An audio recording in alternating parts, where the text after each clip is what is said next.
अगर खुशी बांटनी हो तो तरीका मिल ही जाता है। चार अनाथ बच्चों की बूढ़ी गरीब माँ की एक बहुत ही इमोशनल कहानी। एक आदमी ने एक फल की दुकान पर जाकर एक दुकानदार से पूछा, केले और सेब का क्या भाव है। तभी दुकानदार ने कहा कि केले 20 रुपये दर्जन और सेब 100 रुपये किलो। लेकिन उसी समय उस फल की दुकान पर एक गरीब औरत आकर बोली कि मुझे 1 किलो सेब और 1 दर्जन केले चाहिए, क्या भाव है। तभी दुकानदार बोला, बहन जी, केले 5 रुपये दर्जन और सेब 25 रुपये किलो। गरीब औरत ने अपनी पुरानी कपड़ों की थैली में से गले सड़े नोट निकाले और कहा कि भाई साहब, मुझे 1 किलो सेब और 1 दर्जन केले दे दीजिए। तभी दुकान में पहले से खड़े ग्राहक ने खा जाने वाली निगाहों से दुकानदार को देखा। इससे पहले कि वह कुछ कहता, दुकानदार ने ग्राहक को थोड़ा इशारा करते हुए थोड़ा इंतज़ार करने को कहा। औरत खुशी खुशी खरीदारी करके दुकान से निकलते हुए बोली कि हे भगवान, तेरा लाख शुक्र है, मेरे बच्चों को आज बहुत दिनों के बाद ये फल खाने को मिलेंगे। आज वह बहुत खुश हो जाएंगे।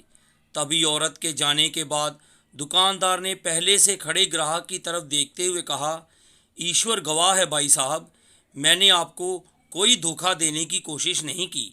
ये एक विधवा महिला है जो 4 अनाथ बच्चों की माँ है, और ये गरीब महिला किसी भी तरह की कोई सहायता लेने को तैयार नहीं होती।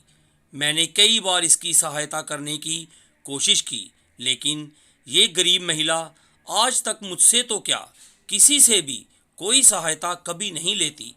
तब मुझे यही तरकीब सूझी कि जब कभी ये महिला मुझसे कुछ भी सामान लेने आएगी तो मैं उस सामान का दाम कम लगाकर इसे दे दूंगा, ताकि इसे ये ना लगे कि वह किसी की सहायता की मोहताज है। और मैं इसी तरह गरीब लोगों की थोड़ी बहुत सहायता कर देता हूँ। और हाँ साहब, जब भी ये गरीब महिला मेरी दुकान पर सामान लेने आती है, भगवान गवाह है, मेरी बिक्री दुगनी चौगुनी बढ़ जाती है, और उस दिन परमात्मा मुझ पर मेहरबान हो जाता है।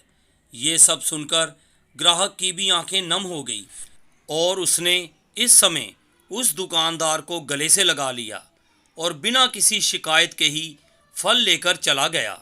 वाकई में दोस्तों, खुशी अगर बांटना चाहो तो तरीका भी मिल जाता है।